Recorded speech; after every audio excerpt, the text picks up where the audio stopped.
Madame, Monsieur, bonjour. Merci de nous prêter attention à la ligne de l'actualité de ce mercredi 28 août. La visite en deuxième région militaire du général de corps d'armée Ahmed Gaïd Salah, vice-ministre de la Défense nationale, chef d'état-major de l'armée nationale populaire. Le résumé dans ce journal.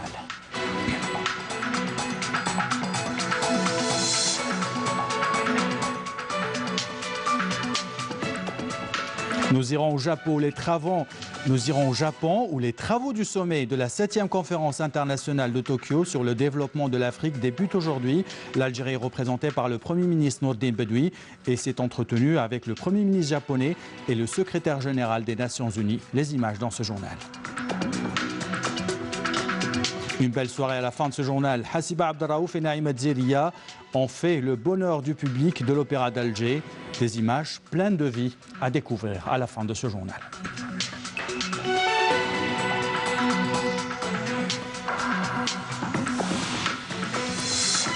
Voilà pour les titres, bienvenue à tous. Nous revenons donc dans ce journal sur la visite en deuxième région militaire du général de corps d'armée Ahmed Gaïd Salah, vice-ministre de la Défense nationale, chef d'état-major de l'armée nationale populaire. Cette visite a porté des messages forts qui reflètent la grande volonté du haut commandement de l'armée nationale populaire à accompagner la volonté du peuple algérien pour l'organisation d'élections présidentielles libres et transparentes. Nazim Azeri.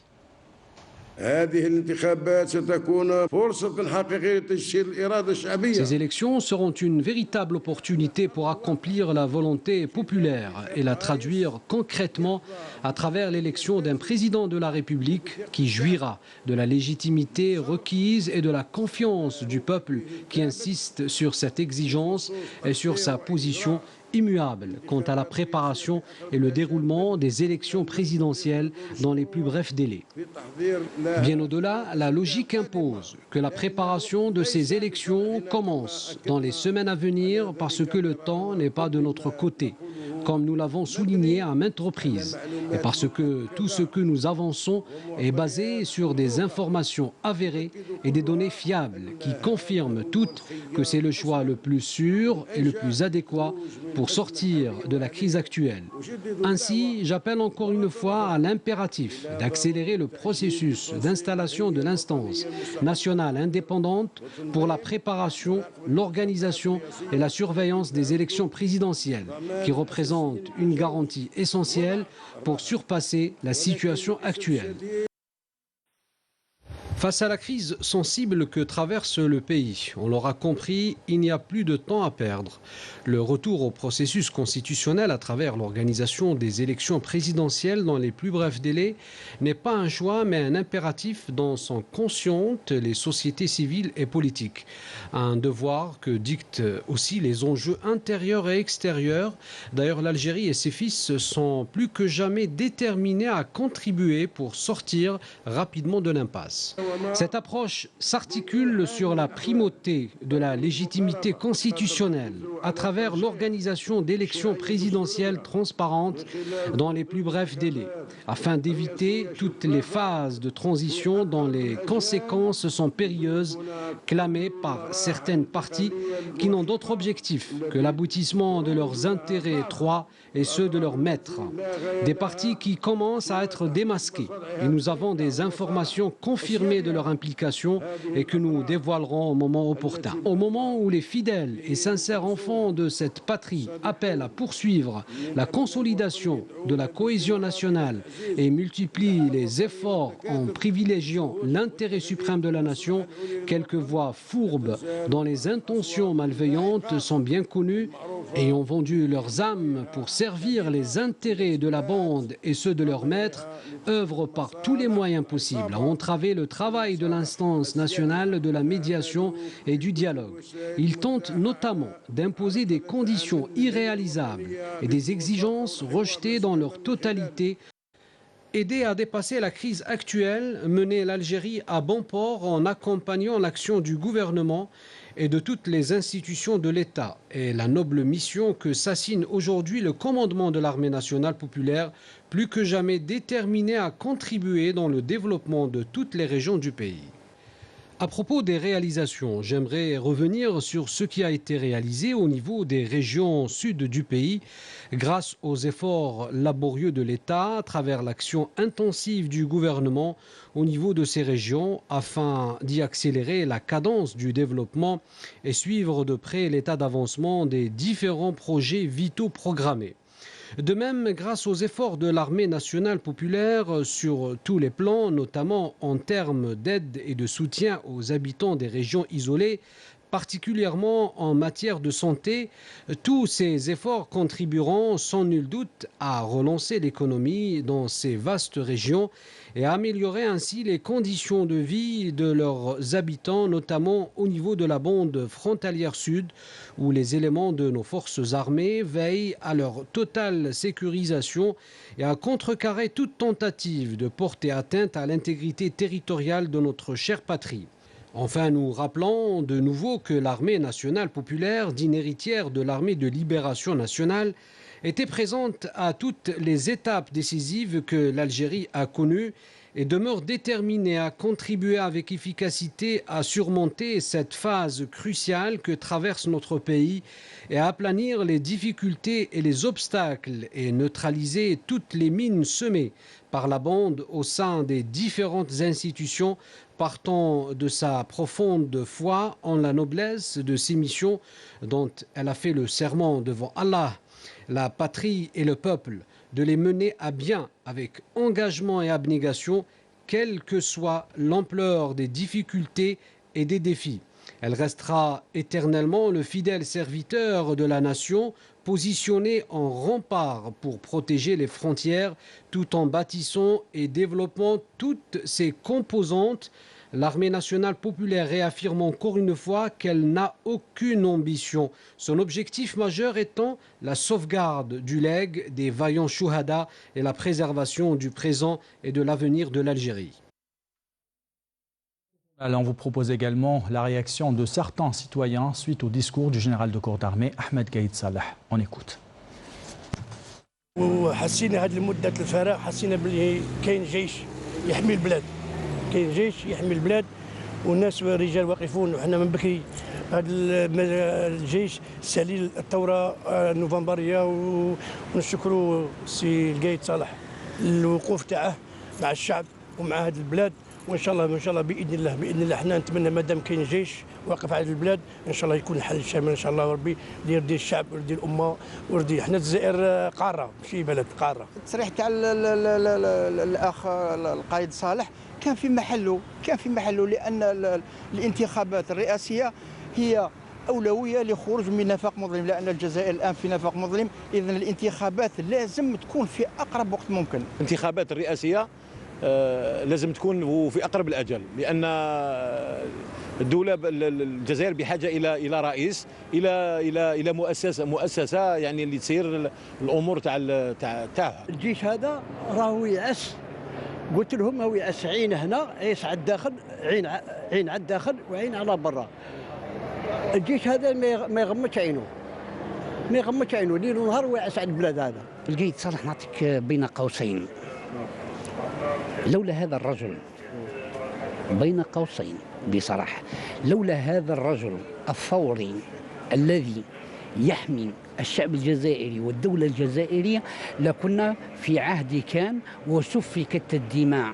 هذا الرجل ابن الشعب الجزائري ووجوده كضمان للشعب الجزائري، وجوده ضمان للشعب الجزائري. كلمات السيد الفريق دائما تصب في تهدئة الوضع وكل ما تكون مبادرة تخدم الوطن راه الجيش نتاعنا يساندها، ونحن بدورنا أن نقف وقفة رجل واحد وراء هذا الجيش العظيم. أي إنسان واعي، أي شخص واعي إلا ويبارك ما قاله الفريق أحمد قايد صالح، لأنه البقاء في الأطر الدستورية شيء محوري ومطلب لا غنى عنه ولا بد من تحقيقه، خاصة أنه أشار إلى تلك القوى الخفية التي كما قالها تخدم أجندات أسيادها، وأكيد أنه هذه الشرذمة هي قلة قليلة.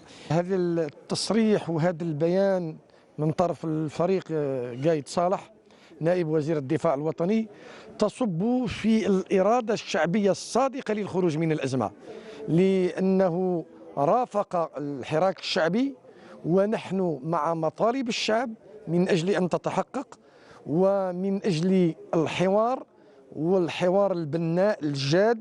هو خطاب أعتبره خطاب تصحيح المسار، خطاب توجيهي وخطاب تحذيري وخطاب تهديدي للبعض الذين يحاولون أن يعبثوا بمقدرات البلاد ويحاولون أن يدخلوا الجزائر في متاهات. نثمن بشدة قرارات قيادة الأركان تحت رعاية سامية للسيد فريق أحمد قايد صالح بالذهاب إلى انتخابات رئاسية شفافة تحت رعاية أناس نزهاء وشرفاء من أبناء هذه الأمة، لأن المرحلة الانتقالية لا تخدم الوطن بحكم التجربة السابقة للجزائر، لا تخدم الوطن ولا تخدم الجمهورية الجزائرية ولا تخدم المواطن. Les travaux du sommet de la 7e conférence internationale de Tokyo sur le développement de l'Afrique débutent aujourd'hui. Le Premier ministre Nourdine Bedoui représente le chef de l'État Abdelkader Ben Salah. La promotion des activités économiques, l'amélioration du climat des affaires et l'investissement et le développement de la ressource humaine sont à l'ordre du jour de ce sommet. Et en marge de ce sommet, le Premier ministre Nourdine Bedoui a rencontré le Premier ministre japonais Shinzo Abe, comme on peut le voir sur ces images.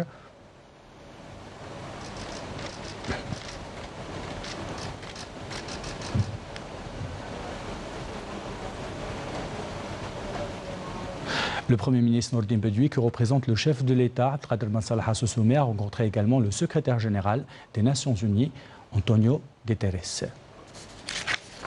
Dans le volet économique de ce journal, nous nous intéressons aux entreprises dont les responsables sont incarcérés. Que devient-elle? Comment sont-elles gérées et que deviennent ces employés? Pour éviter tout blocage et pour rassurer les marchés, le gouvernement a décidé un plan de sauvetage et la justice vient de désigner des administrateurs. Les détails avec Manal Boutouaba. La mise en détention de leur patron a fait planer durant plusieurs mois le spectre de la faillite sur bon nombre d'entreprises algériennes privées, mettant en situation d'inquiétude des dizaines de milliers d'employés face au blocage de leur salaire et à l'incertitude qui pèse sur leur avenir professionnel. Pour y faire face, un dispositif de sauvetage a été décidé par le gouvernement. Il commence déjà à se mettre en place avec la désignation le 22 août dernier par le juge instructeur saisi des dossiers des sociétés appartenant au groupe Haddad, Tahkout et Kouninef de 3 administrateurs experts financiers agréés. Les mêmes mesures concerneront le reste des entreprises privées en situation similaire. Ces administrateurs auront une fonction très délicate et très complexe parce qu'ils devront donc s'en tenir aux dispositions du Code de commerce, aux dispositions du Code civil et devoir également faire en sorte que cette entreprise continue de fonctionner, de produire de la richesse. C'est ça, parce que et donc ils vont devoir aussi arbitrer sur un certain nombre de décisions. Par exemple, est-ce qu'ils doivent continuer donc à supporter les investissements dans cette situation ou à considérer que ces investissements devront être différés jusqu'au jugement et finalement pour ne pas gêner, si vous voulez, ne pas consommer, si vous voulez, de la trésorerie. Parce que ça dépend, c'est au cas par cas, ça dépend de chaque entreprise. Si sa trésorerie est positive, s'il y a des actifs et s'il y a une possibilité encore de continuer à produire de la richesse qui va être redistribuée sur les ayants droit. Assurer la continuité de l'activité de ces entreprises sera donc la mission principale de ces administrateurs. Une solution d'urgence recommandée pour rappel par le comité intersectoriel ad hoc chargé du suivi des activités économiques constitué le 7 août dernier lors d'une réunion du gouvernement. Par ces mesures, ce dernier veut éloigner tout risque social, économique et financier qu'engendrerait l'éventuelle insolvabilité des entreprises concernées. Ces entreprises, pour pouvoir créer de la richesse et pour pouvoir donc avoir du cash flow, il faut qu'elles puissent fonctionner, être exploitées, donc avoir donc à la fois des salariés qui sont payés, des fournisseurs qui sont payés et également que les clients donc avec lesquels ils ont signé des contrats puissent être satisfaits pour qu'ils puissent facturer. Et toute cette opération doit être traitée avec doigté par ces administrateurs, sous la supervision de ces administrateurs dont il faudra définir le mandat. De toute manière, ces entreprises ne pourront plus fonctionner comme avant. elles devront être soumises à la sanction du marché, c'est-à-dire qu'il n'y a plus la proximité avec le pouvoir politique qui va vous permettre, par un coup de téléphone, d'avoir un nouveau financement bancaire, etc. Tout ça, donc le Hirak les a déconstruites. Et je pense que c'est ça l'aspect le plus important sur le long terme. On aura donc une compétition dans le secteur privé qui est saine et qui permettra réellement donc, à un secteur privé productif de pouvoir être compétitif à l'interne et puis à l'international pour exporter. Un arrêt des activités de ces entreprises aura des incidences socio-économiques catastrophiques. Le déblocage de la situation est donc plus que nécessaire. Par ces mesures conservatoires d'urgence, l'exécutif a surtout placé en priorité la sauvegarde de l'outil de production et des emplois. Dans le cadre de la lutte antiterroriste et lors d'opérations de fouilles et de recherche menées à Ain Defla, un détachement de l'armée nationale populaire a découvert et détruit hier 3 bombes de confection artisanale. Par ailleurs, et dans le cadre de la lutte contre la criminalité organisée, des éléments de la gendarmerie nationale ont appréhendé à Djelfa un individu en sa possession 2 armes à feu, tandis que 48 immigrants clandestins de différentes nationalités ont été interceptés à Tlemcen, Naama et Bachar. Fin de ce communiqué du ministère de la Défense nationale. À Skikda, il est question de nouvelles infrastructures pédagogiques et de laboratoires de recherche scientifique. Le ministre de l'Enseignement supérieur et de la Recherche scientifique, Taïeb Bouzid, a insisté aussi sur l'utilisation de l'anglais dans l'enseignement. Manel Boutouaba. Une salle de conférence de 600 places et 5 laboratoires de recherche. Ces nouvelles infrastructures viennent renforcer les capacités d'accueil du pôle universitaire 20 août 1955 dans la wilaya de Skikda. D'autres projets d'envergure sont en cours de réalisation. 8000 places pédagogiques, dont 4000 seront livrées lors de la rentrée universitaire 2019-2020, ainsi que 15 nouveaux laboratoires de recherche scientifique. Nous allons instaurer une certaine dynamique entre les étudiants des 4 coins du pays. Ceux de Skikda iront vers d'autres villes, les étudiants des autres villes viendront à leur tour à Skikda, idem pour les professeurs. Le but est de créer un réseau englobant les enfants de l'Algérie au sein de leur pays et j'espère que de leur côté, ils s'acquitteront de leurs devoirs comme l'ont fait nos parents et nos aïeux. Le premier responsable du secteur a rappelé lors de sa visite de travail que des efforts sont déployés afin de créer un climat favorable au développement du capital humain. Taïeb Bouzid a souligné également l'importance de la numérisation de l'université. Abordant l'enseignement de l'anglais, il a affirmé qu'il sera progressivement généralisé. Il a annoncé également la création prochaine de musées consacrés à l'histoire de l'Algérie au sein même des universités. Et à Tipaza, les écoles font peau neuve. Les enseignants attendent les scolarisés de pied ferme. Le ministre de l'Éducation, Abdelhakim Belabed, est allé sur place pour s'assurer que tout est prêt et les revenus, dont sur le contenu des livres scolaires, une attention particulière est accordée aux élèves aux besoins spécifiques. Reportage Malika Khlifi, commentaire signé Naïma Chekchek. Une visite d'inspection du ministre dont le but était également l'inauguration d'infrastructures éducatives et une occasion pour répondre aux questionnements à propos du nouveau dans le secteur de l'éducation nationale.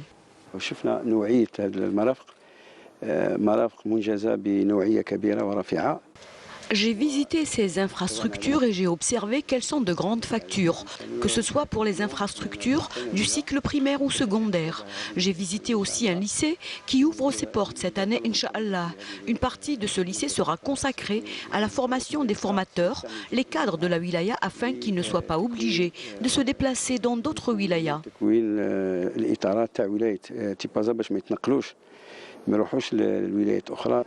Concernant la disponibilité du livre scolaire et son contenu, Abdelhakim Belabed a répondu: pour ce qui est de la langue arabe, c'est le Conseil supérieur de la langue arabe qui est responsable.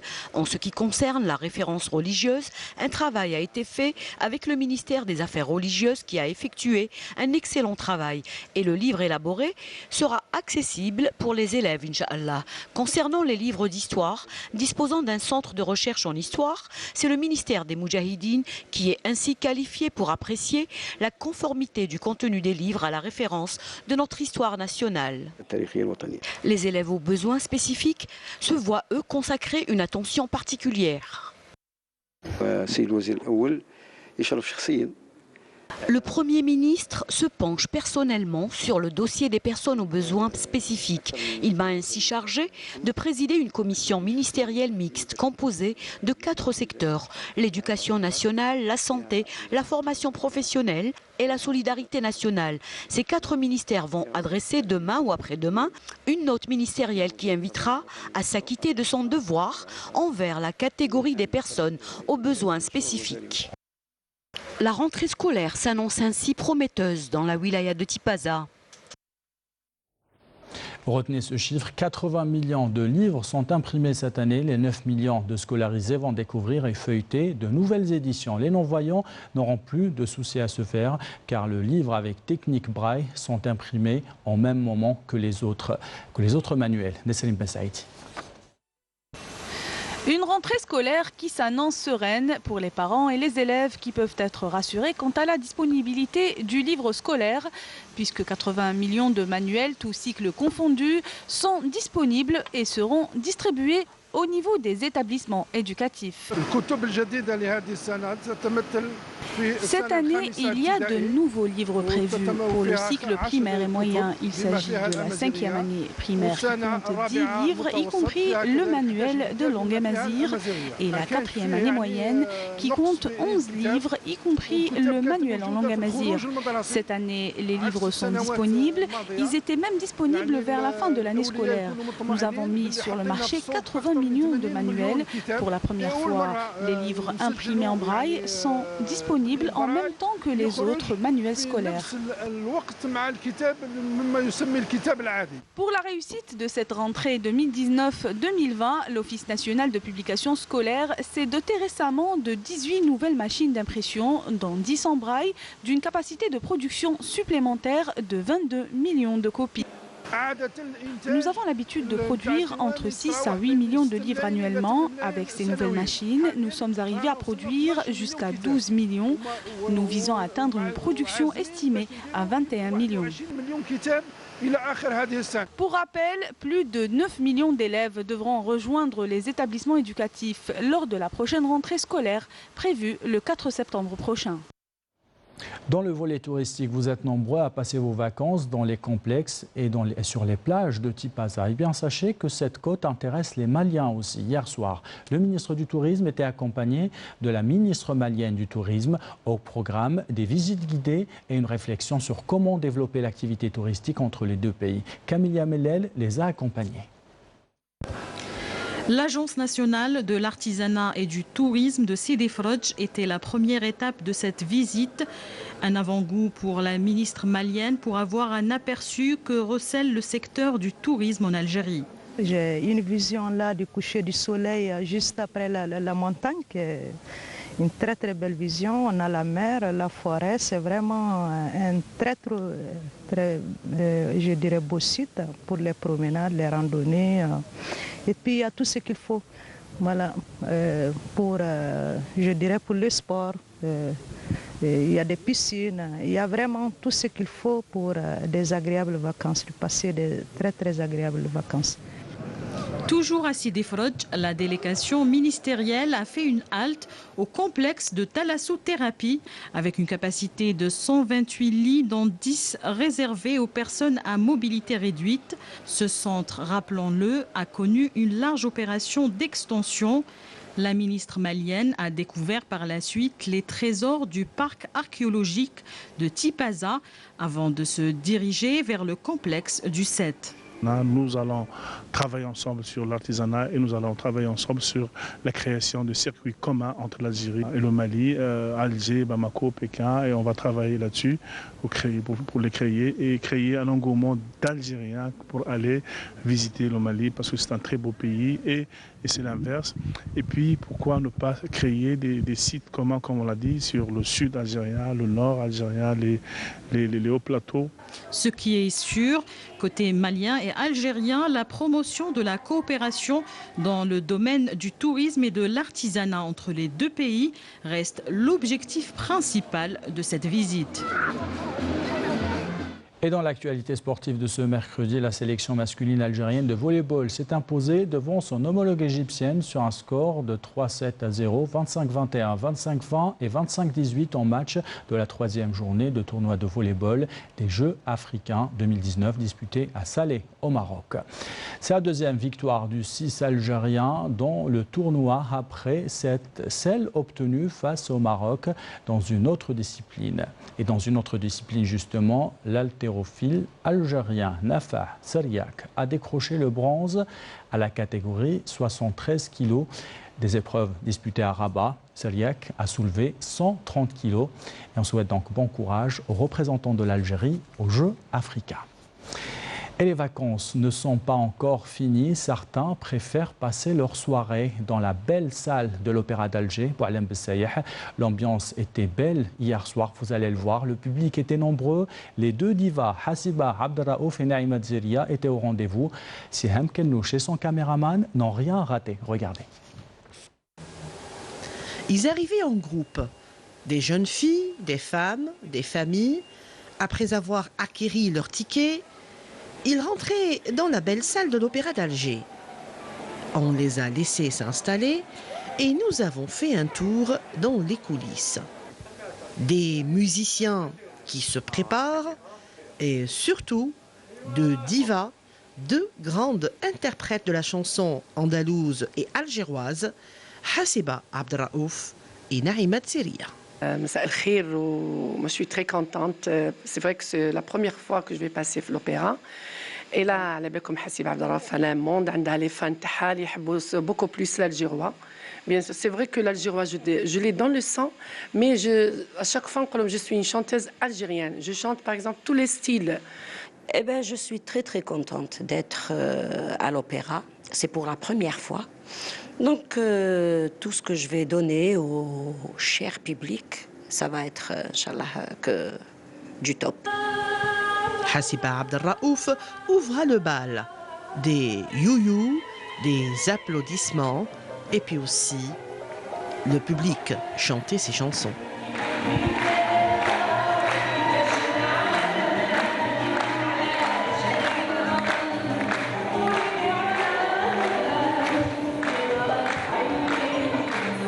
Zeria, avec sa voix chaude, a chanté plusieurs noms. Elle a chanté du Grouabi, du Bedji, et puis surtout, elle a fait danser tout le monde.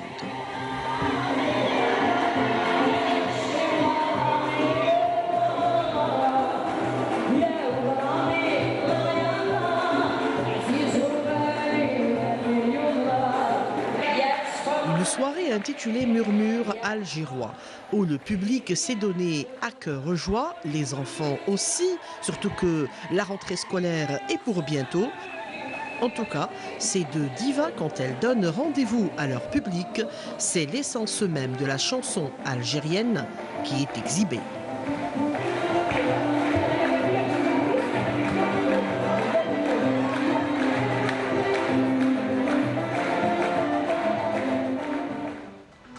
Très belle ambiance.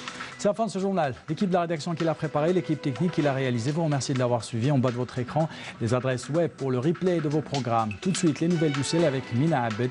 Belle journée à tous.